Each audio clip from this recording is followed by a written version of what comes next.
না পড়িলে বই অন্ধকারে রই, আর পড়িলে বই আলোয় আলোকিত হই।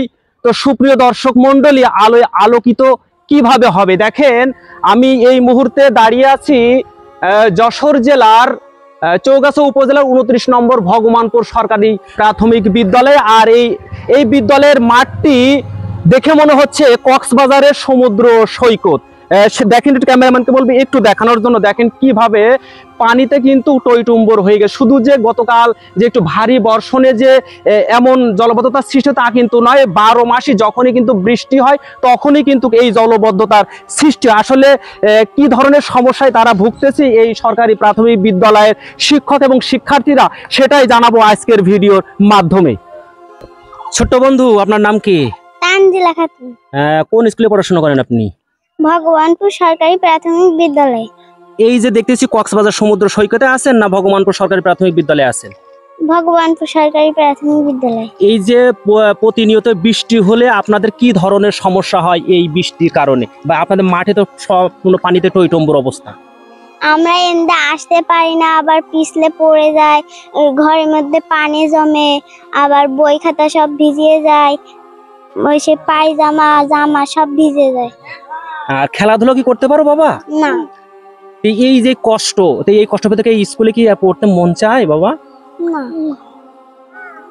কি সুন্দর কথা, আমি তো এত সুন্দর কথা বলতে পারি না। আরটা কই যেন, ওই আরটা পিচ্ছি কই? এই যে এত সুন্দর করে কথা বলতে পেরেছি মেয়েটা, আমি তো আশ্চর্য হয়ে গিয়েছি। ছোট বন্ধুর নাম কি? আবু রায়রা। আপনি কি এই মুহূর্তে কি কুয়াকাটা সমুদ্র সৈকতে আছেন না কোন স্কুলে আছেন? ভগবানপুর সরকারি প্রাথমিক বিদ্যালয়। এই যে প্রতিনিয়ত তো বৃষ্টি হয়, বৃষ্টি হলে কি স্কুলে আসতে কি মন চায়? যখন বাড়ি থেকে আম্মু বলে কিংবা আব্বু বলে স্কুলে যাও, তখন তুমি কি বলো? যাচ্ছে মন চায় না। কেন মন চায় না? খেলাধুলা করতে পারি না বৃষ্টির কারণে। বৃষ্টির কারণে। আচ্ছা, আর কি কি সমস্যা হয়? বই ভিজে যায়, কাপড় ভিজে যায়। আর বাথরুমের কোনো সমস্যা হয় কিনা? বাথরুমের সমস্যা হয়। আর কি সমস্যা হয়? আরো স্কুলের মধ্যে পানি চলে যায়। ও, ক্লাসরুমে পানি পড়ে। আপনাকে অসংখ্য ধন্যবাদ।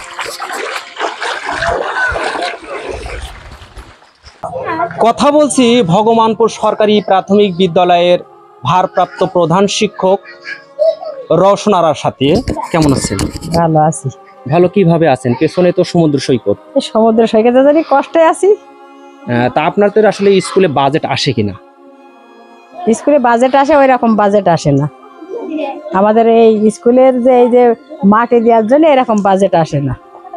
আর তারপরেও এর আগে আমরা অনেক কিছু করেছি, মানে তথ্য দিয়েছি, অনেক অফিসে ফর্ম পূরণ করেছি, অনেক তথ্য পাঠিয়েছে, কিন্তু এ পর্যন্ত এখন আসে নাই।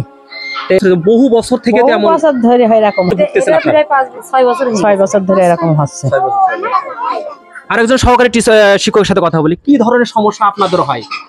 এই যে যা আসার খুব সমস্যা হয়ে যায়। আমরা যে টয়লেটটা আমাদের দূরে, এই পানি হলে আমরা তো টয়লেটেও যেতে পারি না। আর কি কি ধরনের সমস্যা? আর ছেলে মেয়েরা খেলা করতে পারে না দীর্ঘ সময়, ধরেন এই প্রায় 4-5 মাস ধরে এরকম জলাবদ্ধতা থাকে। যতদিন বৃষ্টি হয় ততদিন, অল্প বৃষ্টি হলে এখানে চলে আসে পানি একেবারে সিঁড়ি পর্যন্ত। তবে আমরা উপর মহলে জানাইছি, সবসময় আমরা চাহিদা দিচ্ছি, আমরা ইদানিংও চাহিদা দিয়েছি। আমাদের মন্ত্রণালয় থেকেও ফোন দিছিল যে মানে সঠিক তথ্যটা জানার জন্য। আমরা বলছি যে আমাদের মানে মাটি দেওয়ার প্রয়োজন এবং পানি জমে, এটা আমরা বলছি।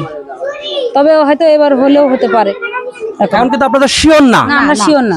সরকারি কাজ তো কিভাবে এটা তো বলতে পারবেন না। আমরা সবসময় চেষ্টা করে যাচ্ছি।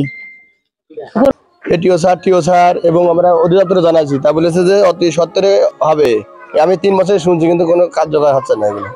আপনাকে অসংখ্য ধন্যবাদ। সরকারের দৃষ্টি আকর্ষণ করছি, তারা যাতে এই যে কাজটা আসলে সঠিকভাবে তদারকি করে, এই কামনা শেষ করছি আজকের ভিডিও।